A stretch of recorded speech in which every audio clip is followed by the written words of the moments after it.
This is a HeadGum podcast.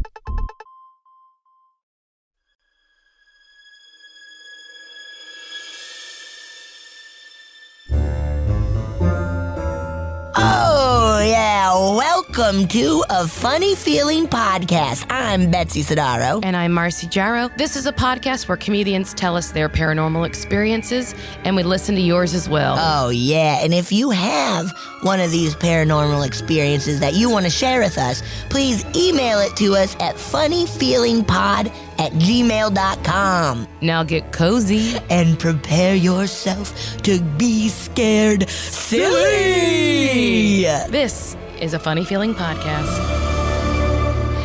Hi, Betsy. Hello.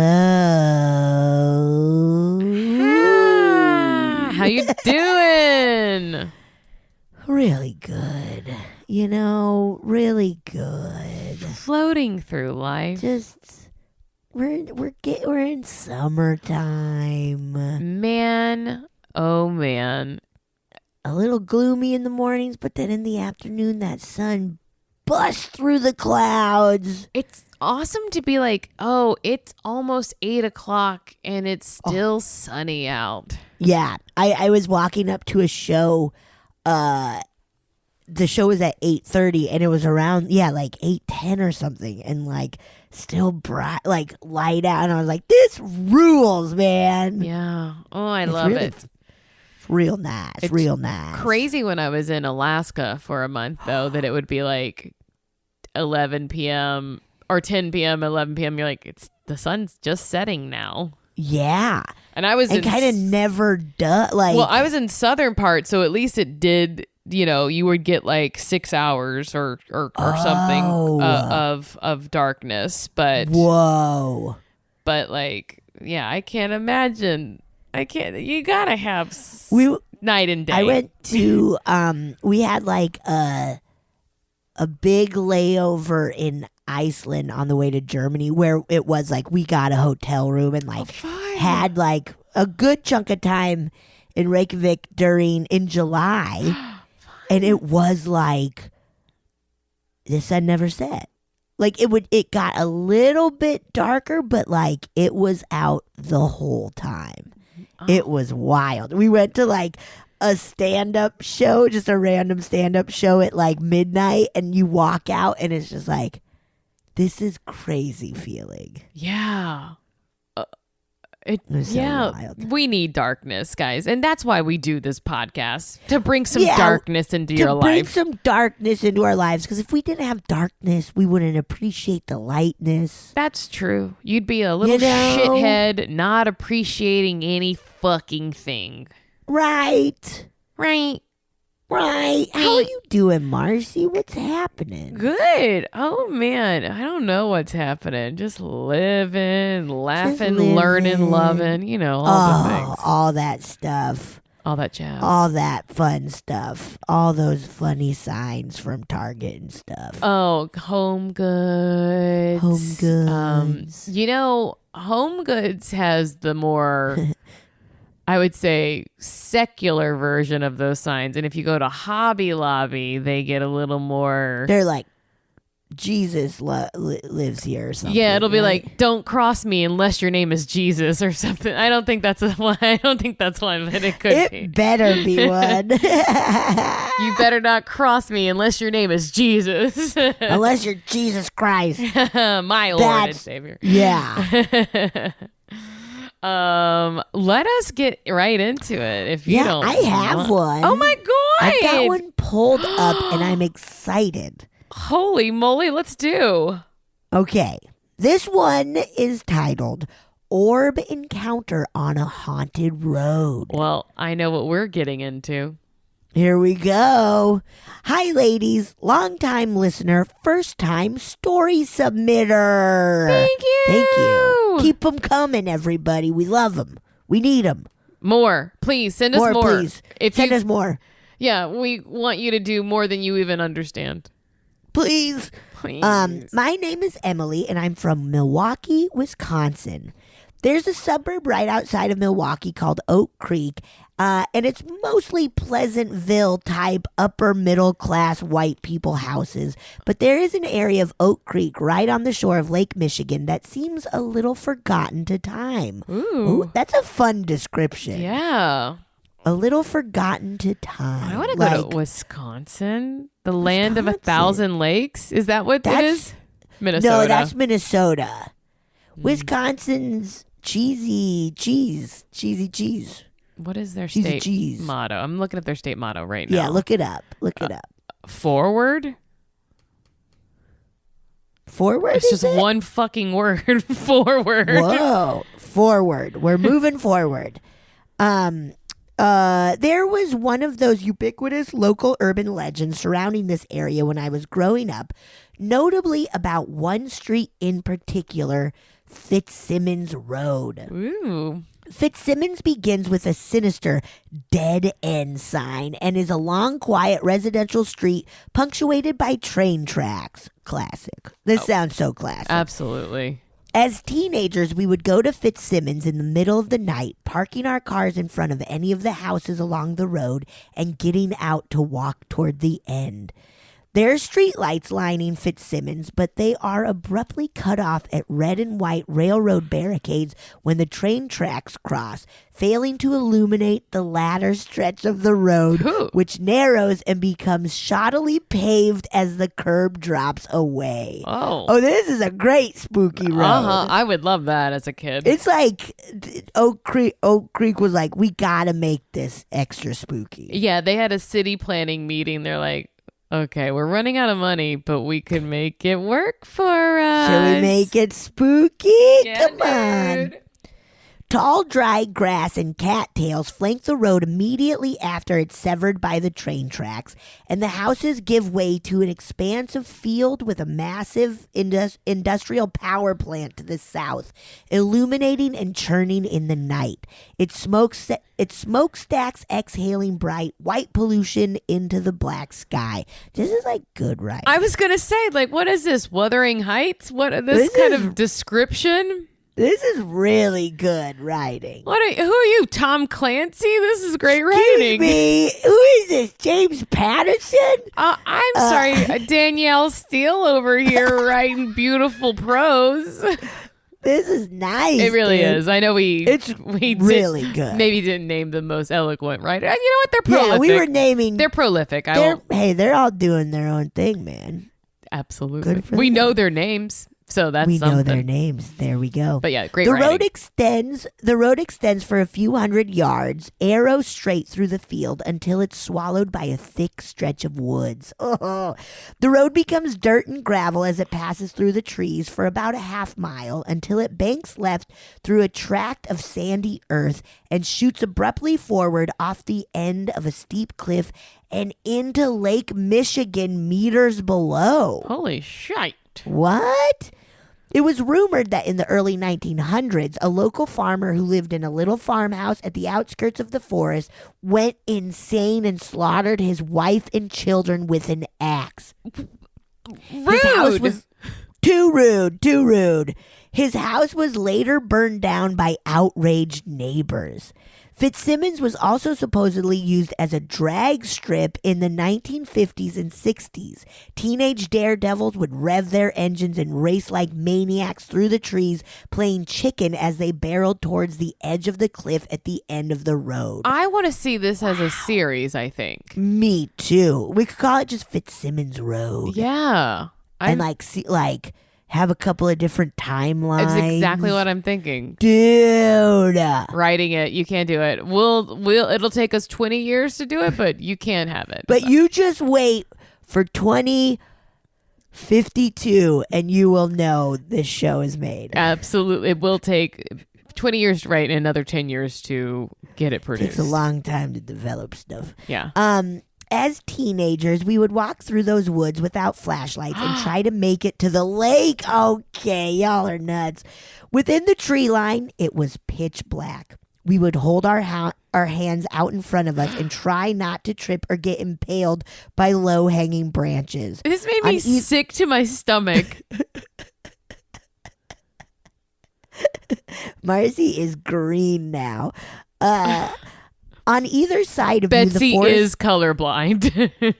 I am colorblind. On either side of you, the forest would creak and nocturnal animals would yip and cry and skitter through dead leaves. Heard, but never seen. We hoped they were animals. Yeah. This is good. This is very good. This was a weekly activity for most kids in the neighborhood. A lot of the time, older teenagers would hide in the woods and wait for ghost hunters to try to walk the road, popping out and screaming boo. My friends and I have gotten our share of mini heart attacks from zoink scoob moments of jumping out of our skin, getting spooked in the dark by fellow teens. However, one night, my best friend and I went to Fitzsimmons around 2 a.m., and we were truly the only ones there. It was a dead quiet summer night. No trilling of crickets, no frogs calling, no wind, and even spookier, no moon or stars. Ooh. This is a spooky night. Yeah. We had gotten past the railroad barricade and into the field, but not quite into the forest when my friend said, "Stop." The hair on my arm stood on end, and I just knew in my gut something was off. My friend and I were standing right next to each other, not touching, and just as I was about to comment on my funny feeling, my friend whipped around, grabbing at his right shoulder, and said, "Are you pulling the back of my shirt?" As he was saying that, what I thought was the glare of the moon reflected off my glasses until I remembered there was no moon. I looked up to register what the light was and saw from the direction of my friend's right shoulder an orb of light move up away from his back, past my face, and above our heads. What the shit? What the shit?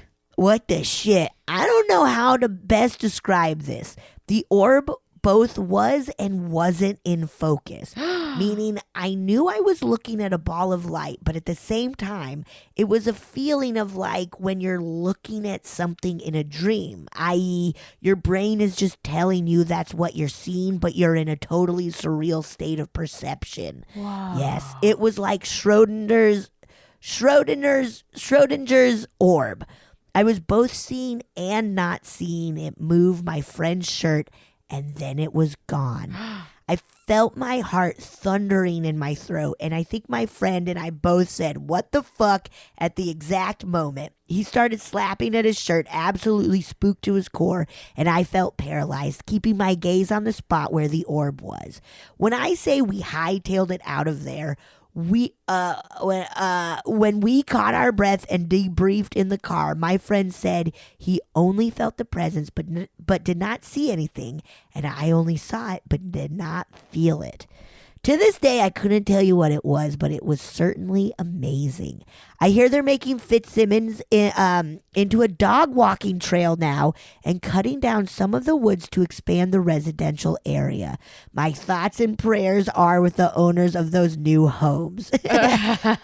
P.S. My friend in this story grew up to be a paranormal researcher in Milwaukee, smiley face. Have a spooky day. Love the pod. P.P.S. Looks like a couple ghost hunter YouTubes made vids about Fitzsimmons if you're interested. Emily. Wow. Great writing. Very spooky. Emily, really good. Really spooky, dude. Chill and thrill, as you would say. It was a good thrill and chill. Chill and thrill. Uh-oh. It broke me, man.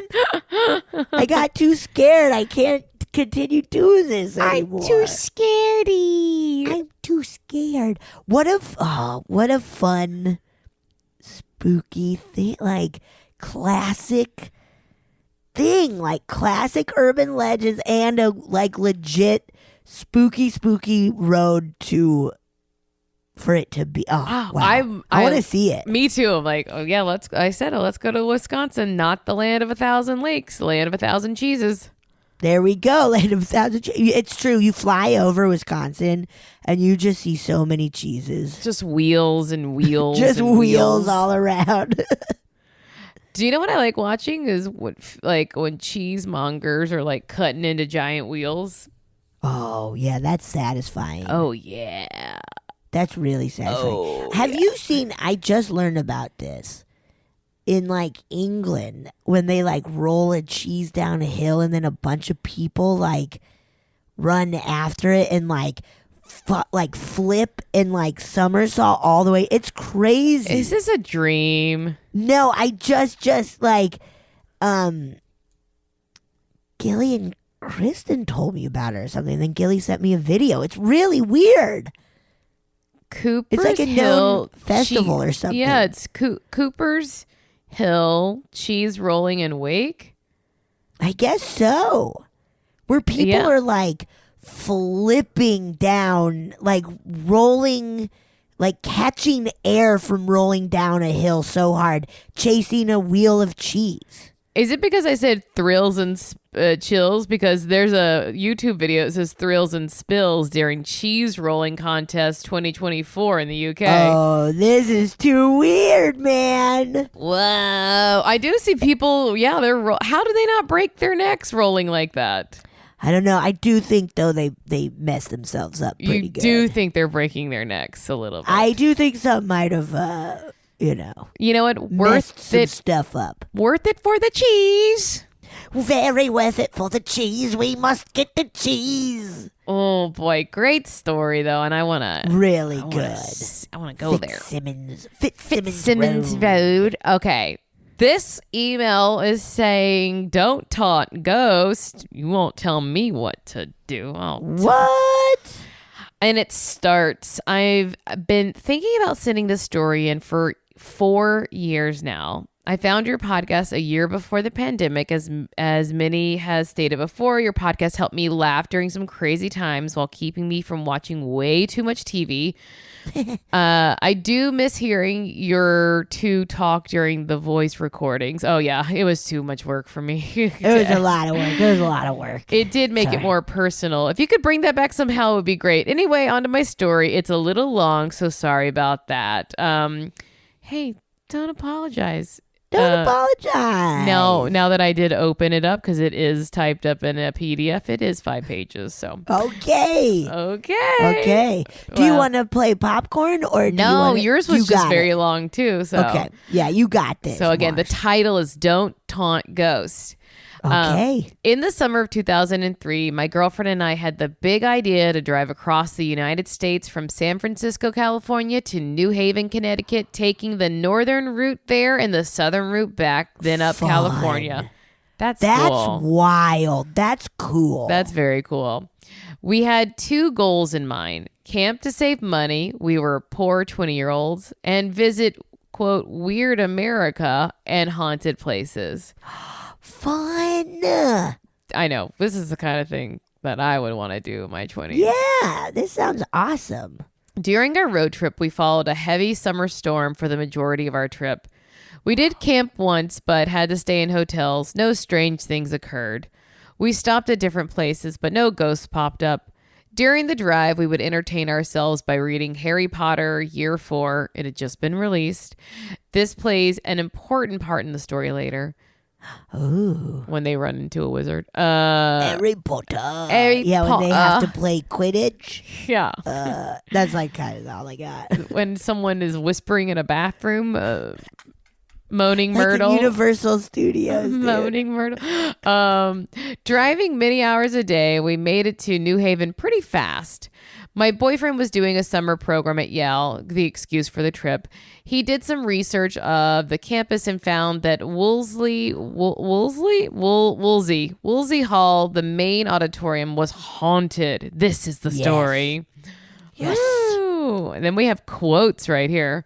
Whoa. Quote, as legend has it, the phantoms that wander the auditorium and play the organ are likely 2 former professors, both appointed official university organists in their respective eras, and both forced against their will to retire from their Yale positions. Late at night, people hear the organ being played. My neighbor did just walk up the stairs next to my house, and I don't know if you saw me jump while reading. I did see a little jump.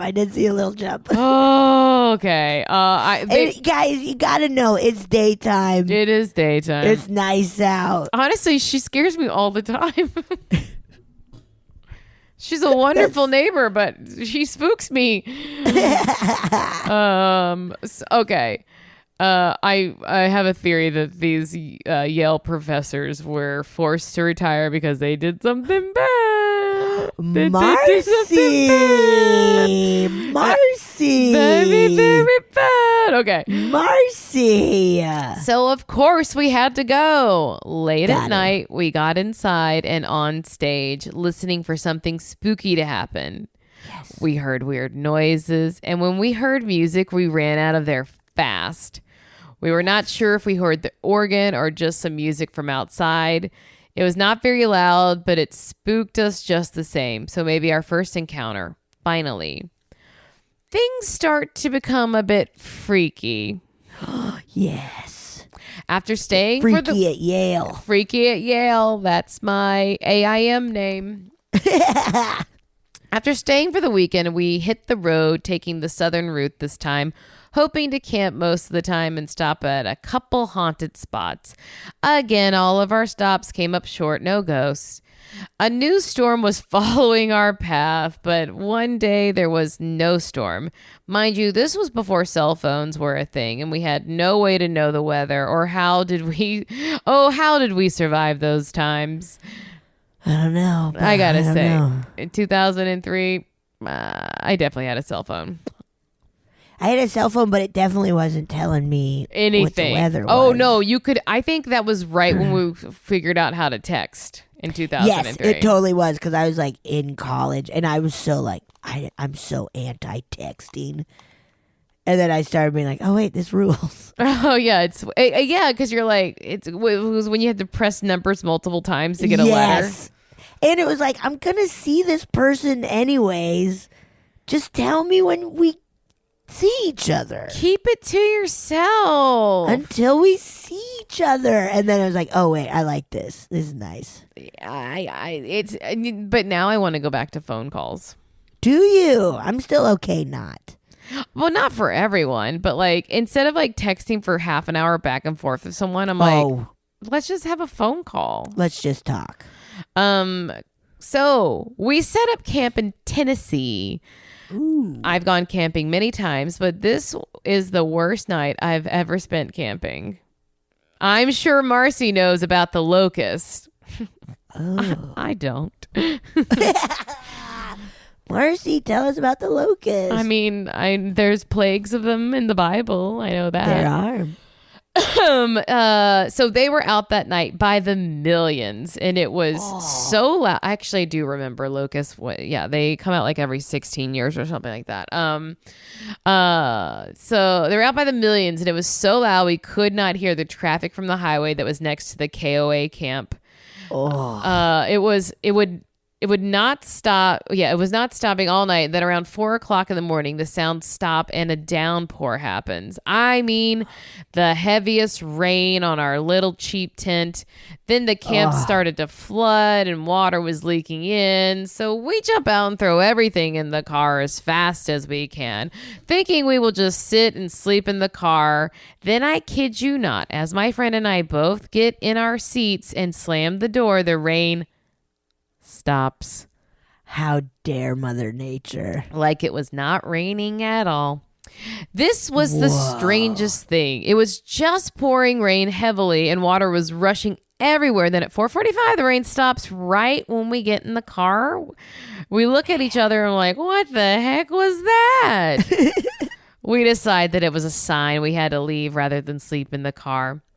We just want to get out of Tennessee. Good call. I drive for about 3 hours. The sun is out pretty hot already because it's Tennessee. So we pull over at a rest stop and air out our tents. We're hoping to sleep at this rest stop. We are two young 20-year-olds, remember? And this guy starts staring at us from his truck parked next to us. Creepy. My friend, being bold, decides to whip out her switchblade knife and start pretending to clean something with it. He sees a knife and drives away. Whoa, it worked. Okay. It is beginning. it is beginning to be a strange day. We drove more, stopped twice, once for lunch and once for dinner. We are in Arkansas now. Our dinner stop was about 1 hour. We get back on the road, but not even 10 minutes of driving. I get the sudden urge to use the restroom. I mean, like major. Even though I went before we got in the car. We see a truck stop and pull over, but we get distracted and started playing around and being goofy and playing with all the strange toys and stuff. Just being kids, annoying the people at the gas station. We fill up our gas, even though it's already full. We don't have to stop again before, don't have to stop again before we stop for the night. We get back on the highway. We're thinking we can drive for about 2 more hours, thinking we can drive about 2 more hours, which is to the closest KOA camp. But a few miles down the road, everyone is diverted off and around the highway to a side street. Now, this is where the smartphones come in handy, guys. Right. It's dark and late, maybe 9 p.m. And as we're driving on the side road, we see car after car lined up, stopped on the highway. Then we see a huge accident. There were fire trucks, police cars, and lots of lights on. It looks like 2 big rigs and a bunch of cars. As we were watching this driving slowly by, we realized if we didn't have that weird urge to get off the freeway again and go to the bathroom, and if we did not stay there for a while goofing off, we would have been in that accident. Something told me to get off the highway, and I listened. It was a crazy day. First, the crazy rainstorm, then the dude, now the accident, and this was our second encounter, but a big one. It's safe to say is what I think this should. If I'm going to editorialize, it's safe to say we decided to stay at a hotel that night. All was good. Our next stop, Roswell, New Mexico, Roswell. Ooh. Oh, I like this. Roswell, New Mexico, Roswell. Hell yeah. I've never been there before, and being on this ghost road trip, we had to stop at the alien town. It's still very paranormal, so we arrive in Roswell, and unfortunately it's 7:00. I don't know if you guys have ever been to Roswell, but everything closes at like 5. Oh, come on, Roswell. The aliens aren't even out yet. Yeah. So we got to see nothing. Dang it, dude. We were starving, so we asked this lady at a gas station, is there a really cool restaurant or diners that we should go to or something unique for Roswell? And they're like, oh, yeah, you have to. Yeah, have you heard of McDonald? The way they said it did not sound like McDonald. That person is an alien. Yeah, they say McDonald, not McDonald. McDonald. We asked if that was the fast food chain, and she said not. She gave us the address, and we drive down the road, and it is McDonald's. What the heck is going on? That's an alien trying to be a human. Absolutely, Betsy. We busted out laughing because she said it was one of the better restaurants in the whole Roswell that would be open at this time. Again, 7 p.m. So we're looking for a highway after dinner. And I'm reading the Harry Potter book. And then somehow my friend got turned around. We were using out a printed road map. Remember, no cell phones and no GPS. Right. And she was driving, but we were a bit lost. But in the distance, we can see the highway. So we turned towards it. Remember, I am reading rather than trying to help her navigate the road. Oh, well. Also, car sickness. Come on, right? I know. I cannot read. At all. You don't know how? I cannot read. I cannot read. End of sentence, I think. I don't know. Cannot read. I don't know how to write a sentence. I don't know how to read a sentence. When we do this podcast, she just makes up stories. I'm just making up stuff. Pretty impressive, huh? She's so creative. So creative. All right. I'm reading this really intense part of Harry Potter, and I'm getting really into the book, and she's really listening. And then, oh, that's cute. They're reading out loud. That's so nice. And then all of a sudden, out of nowhere, something big and bright and white goes up and covers the entire window of our car. She slams on the brakes, and I freak out, and we look to see what happened, and we see a giant crane flying away. but there's no water anywhere. And we're in New Mexico, a desert, no marshes, no large bodies of water. What? Why was there a crane? Strange. We see up ahead. That's so weird. I know. The Mothman. We see up ahead a sign that says dead end. If the bird did not fly into our path, we would have drove straight into the desert. The road just ended. We count this as our third encounter. Wow. I do want to state that we have been making fun of a lot of things and singing some silly songs about our non-ghost encounters while we were in Roswell. Everything was closed and we were just not happy with no encounters. What the Yep. heck? Oh, Mom. Oh, my God. Whoa, Mama just like ran as fast as she could and jumped on the dining room chair. It almost fell over and then she started eating kibble. Mama. Really, like ran as fast, jumped on a chair, almost fell over, then just decided to eat some kibble. Animals are wild. Okay. Our final stop is the Queen Mary in Long Beach. Before we head back to San Francisco, we're thinking something has to happen at the Queen Mary. Got it. It is supposed to be one of the most haunted places in California besides the West Chester Mystery House. I think it's the Winchester, right? Yes. Unless there's a Westchester one. There might be. Could be. We buy tickets for the tour. This is going to be great. Something has to happen. We are really pumped up, but the tour is a joke. More of an attraction at Disneyland with sound effects and screens moving things. Oh, that sounds fun. I went there with my mom and dad and we were like, oh, we would have just I know. rather. It's not what you think. Yeah, when they're like, woo, and these like weird lights. It's like, well, we would just rather explore it and hear the stories. You don't have to. Yes. You don't have to do all that.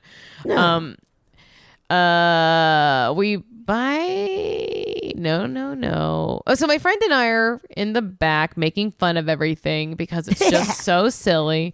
We're giggling and laughing and making jokes. And after the tour, oh my God, Mama, you can't walk on my laptop. Mama, She's goddamn mind. taking over. She's out of her mind. Busted. Mama's busted. You're sitting my lap? Okay. Sorry guys. She's truly out of her mind. She's acting wild. Now that I have a day job, she like is a maniac all the time. Yeah, now. where she's just like, where are you going? Yeah. Why are you leaving? Why? And then now you're sitting in front of a computer just talking at it for hours Stop all this your free shit. time. You're insane, Marcy. Stop this shit. Okay, so after the tour, we wandered the decks of the Queen Mary because this was our first time there. Again, we are taunting the ghost here, singing songs to entertain ourselves. It's been about an hour, and we were on the deck side by side. We look at the dance hall or the restaurants, I can't remember. We walk into a doorway and then out again, and as we're walking down the deck, I hear footsteps coming up behind us. At the same time, we split from each other, walking to the other side of the deck, leaving the middle open. The high heel steps are walking fast, and it sounds to me like the person will walk straight ahead and push out of the way. We split apart, remember? Without saying a word together, I hear the footprints come up from behind us, walk between us, and then walk away in front of us. But no person. Whoa, cool. We both about lost it. We both stopped and looked at each other like, did you hear that? I heard that. Did you hear that? We confirmed each other's stories. We both hear the steps and thought the same thing, that this is a person is not going to go around us. We couldn't believe it actually happened. We apologized to the ghosts on the boat for taunting them and making fun of them. That was it. Something finally happened for us. Yes. We get back on the road to San Francisco. Those are my encounters and stories from our road trip back in 2003. I hope you enjoyed. Sorry it was nothing to shit your pants over. Hope it was not too long. Bye, Teresa. Teresa, what a fun trip. I know. I mean, I think, look, stopping at like truck stops, scary enough. Also, that whole thing of like, if we hadn't, like, just that weird day in Tennessee. Yeah. Like, if they hadn't stopped and messed around at the like truck stop, would they have been in that huge accident? Yeah. And just all the weird stuff, man. Man, this is creepy. Come on. Roswell being shut down by like 5 p.m. is so silly. And McDonald's. And that was absolutely an alien. McDonald's. Yes, McDonald's. And to have the address to it and then it being a McDonald's is so funny. And not to just be like, go down the road and you'll see a McDonald's. Yeah, you'll see a great big M. It's like French fries coming out of a red box, but it's in the shape of an M. Fun. I'm glad something happened at the end. Me too. Queen Mary, always reliable. You can clown on what? You can clown on Mary. You can always clown on Mary. We're doing great, everybody. Nothing's ever been wrong. Nothing ever. That's fun. What a fun trip. That sounds like a very fun trip. Okay, I'm going to play a listener story. Play it. Hi, Marcy. Hi, Betsy. I've written in before. You've shared some of my stories about some ghostly encounters. But I just experienced what very well could have been a glitch in the Matrix, and wanted to share it with you. So I was folding laundry, and normal activity. Didn't think much of it. Wasn't giving it much brain power. And I fold this pair of shorts. It's a pair of biker shorts that are old. For reference, I'm 30. I took these shorts from my mom like 5 years ago, and she's had them since like 1989. They're like old shorts. So not like a new pair, not something that I ever purchased. I just borrowed them from my mom once and never gave them back. Anyway, so I'm folding my laundry. I fold this pair of shorts, put it in its designated spot in my piles, and then I reach into the basket to fold another thing a few items later, and it's the same pair of shorts.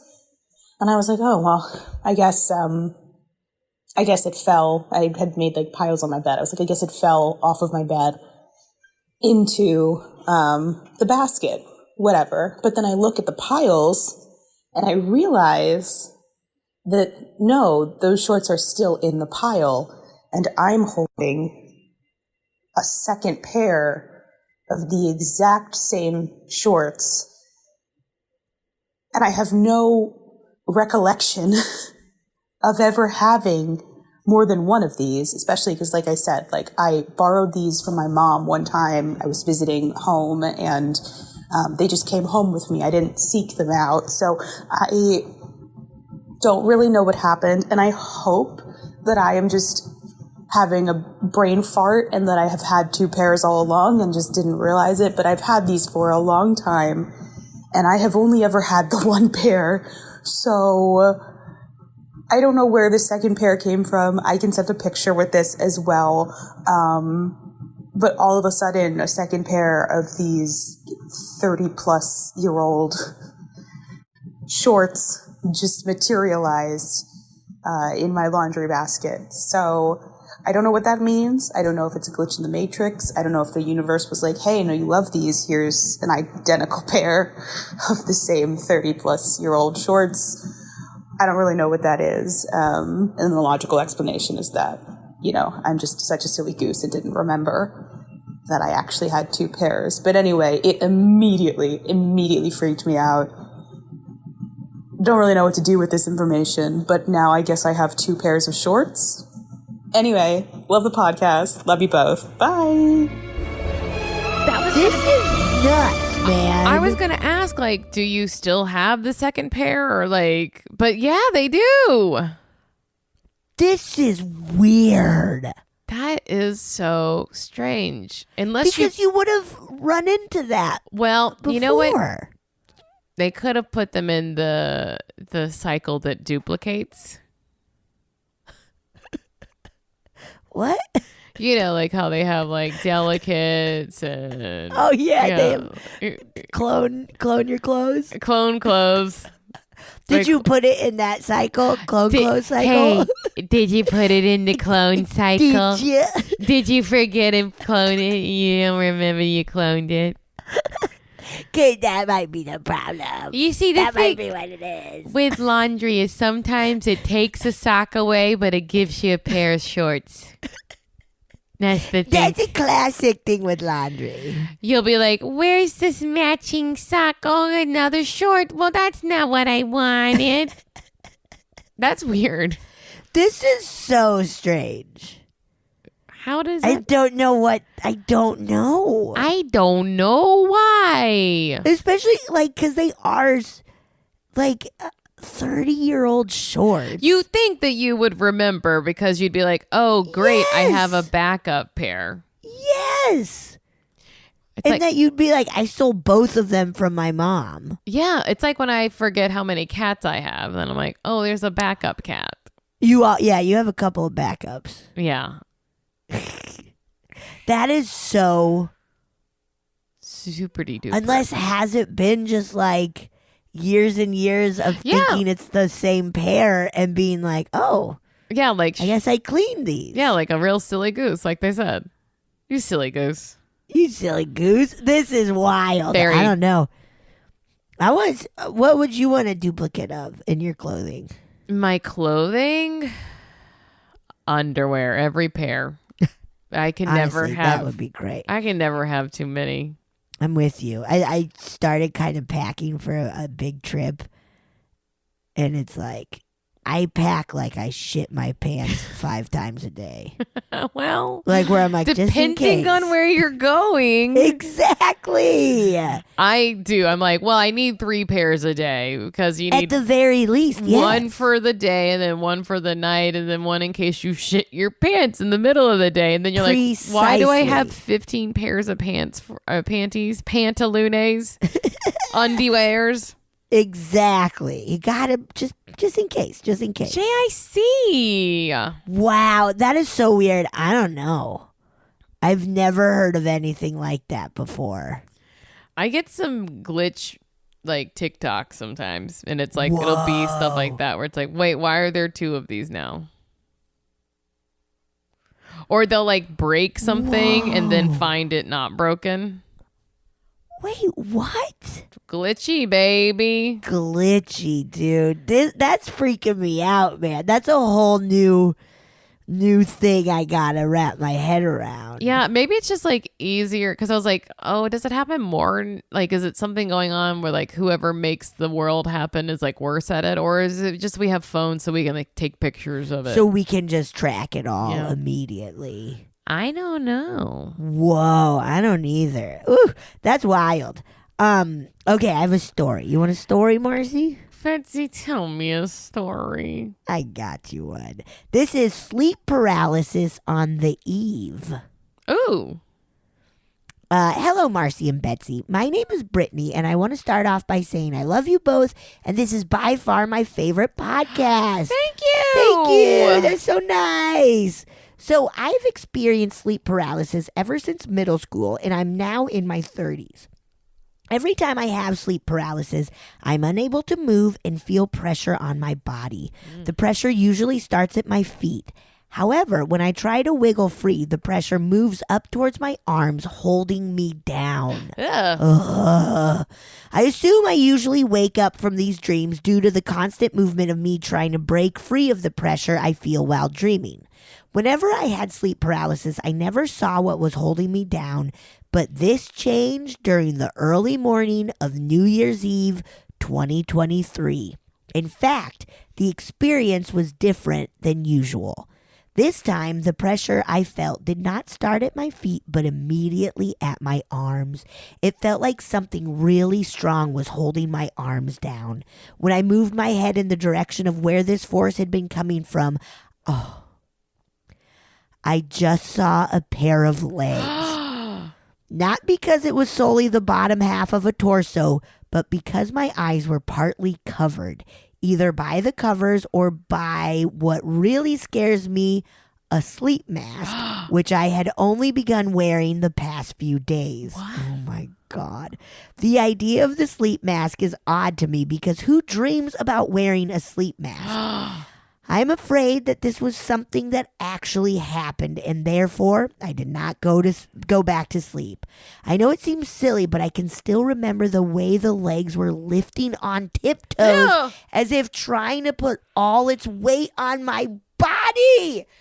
That made me weak and lightheaded. Anyways, I love you ladies so much. Thanks, Brittney from Maryland. This feels like it's something. That made my spine sick. Yeah. I heard it cough. I heard a little from behind you. Has a hairball. What the fuck, That's dude? really nasty. And like to the sleep mask. Yeah. Oh, I don't want to have sleep paralysis. Nope. No. And for it to be like this felt completely different. Like I've had it forever. I think it was something different. Not to freak you out, but this sounds like it was something different. This sounds different and badder. This sounds different and a little bit badder. You know what I was thinking? This is badder than the other one. This is a little badder. Oh, what are we making cookies? Because this is a little badder. Because this is badder. Good. No. Yeah, that the legs really really made really made me a little lightheaded. A little weak, I do. I queasy. feel like hot on my neck. Yeah. Oof. No thanks. All No, right. thank you. I'm gonna get another listener story right for dude. you. It's called Hospital Spirit. Oh. It goes, hello, Marcy and Betsy. So I do not have a spooky story per se, but I do have a spirit story nonetheless. So I'm a registered nurse and I work in a fairly big hospital for the area. As you can imagine, we see all sorts of patients and see all events from birth to death.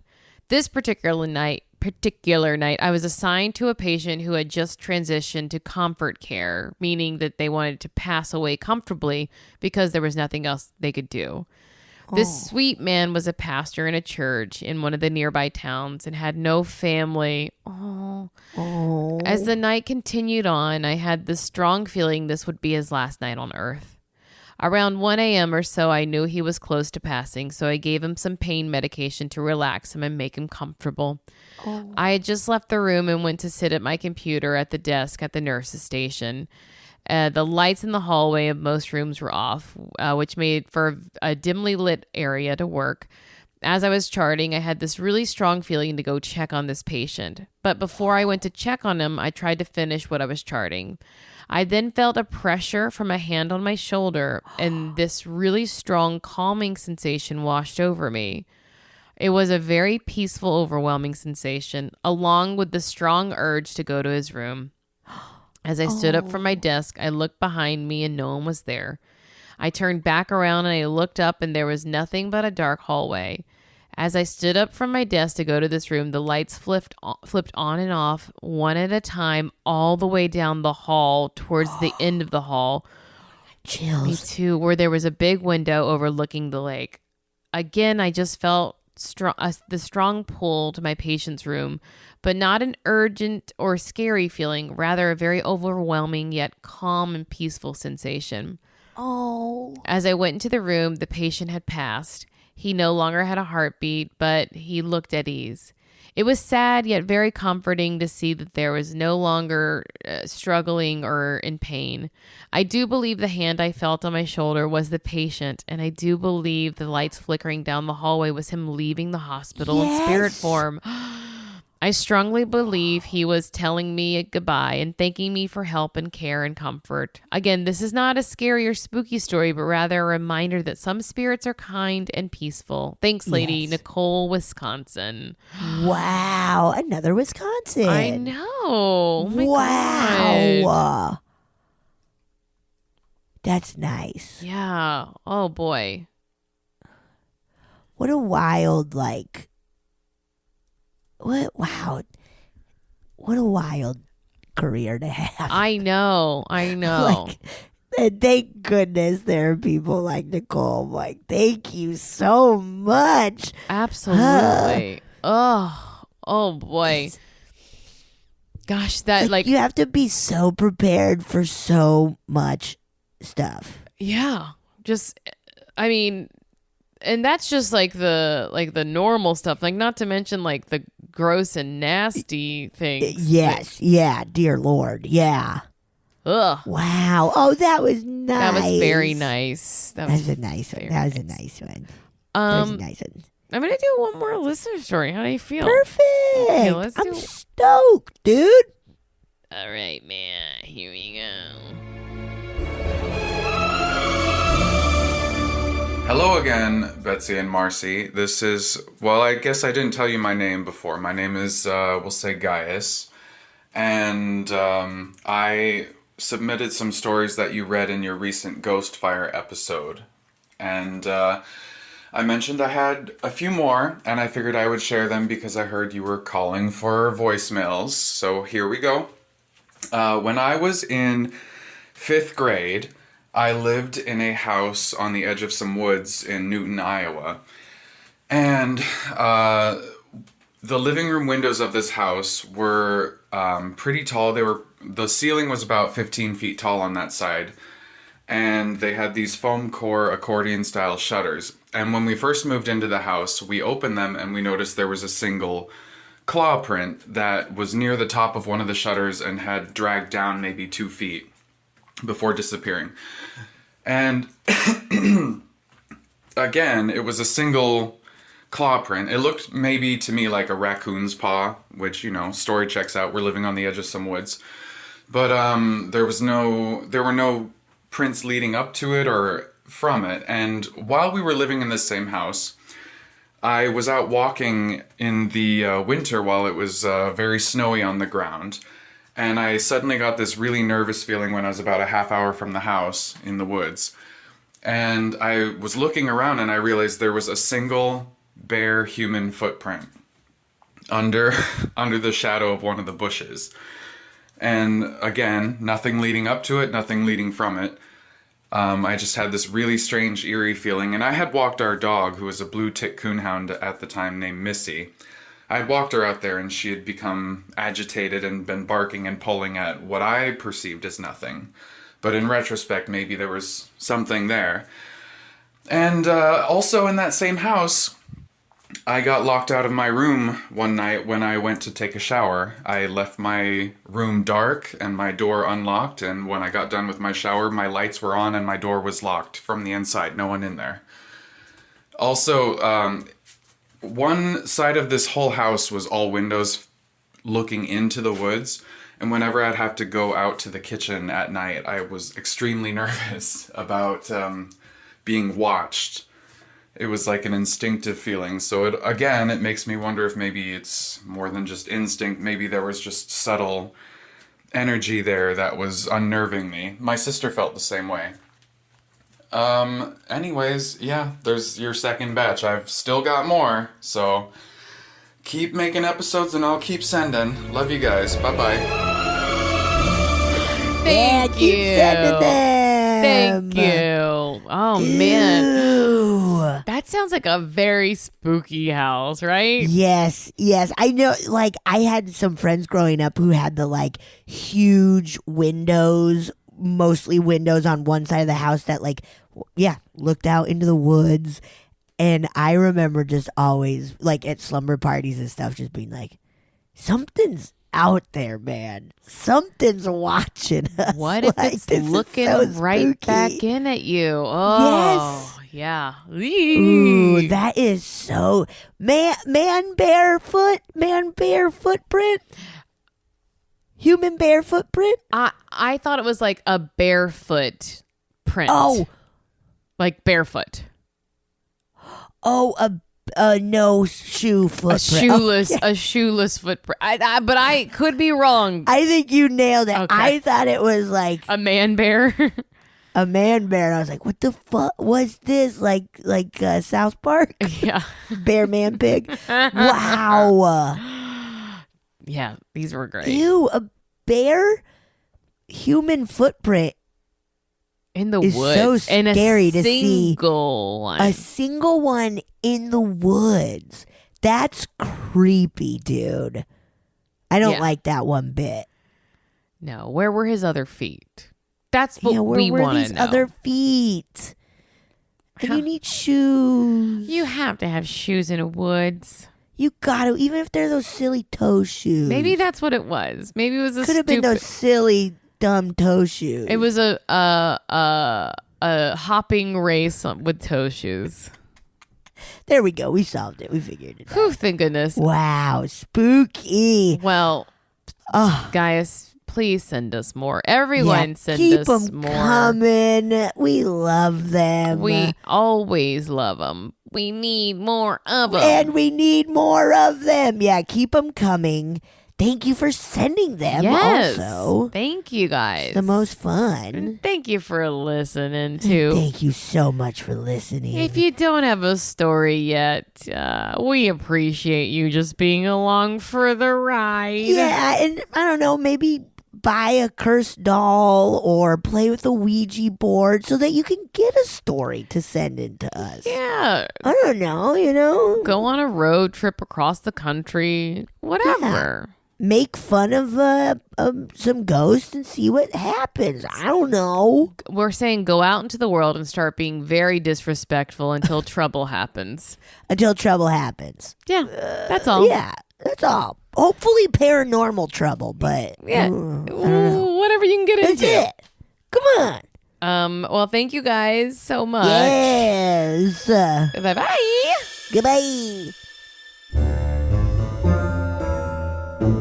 Oh, yeah. Thank you so much for listening to A Funny Feeling. If you have a paranormal experience that you would like to share, please send us a voice memo, or you can email us just a letter at funnyfeelingpod@gmail.com. I'm Marcy. I'm Betsy, and don't shit your pants.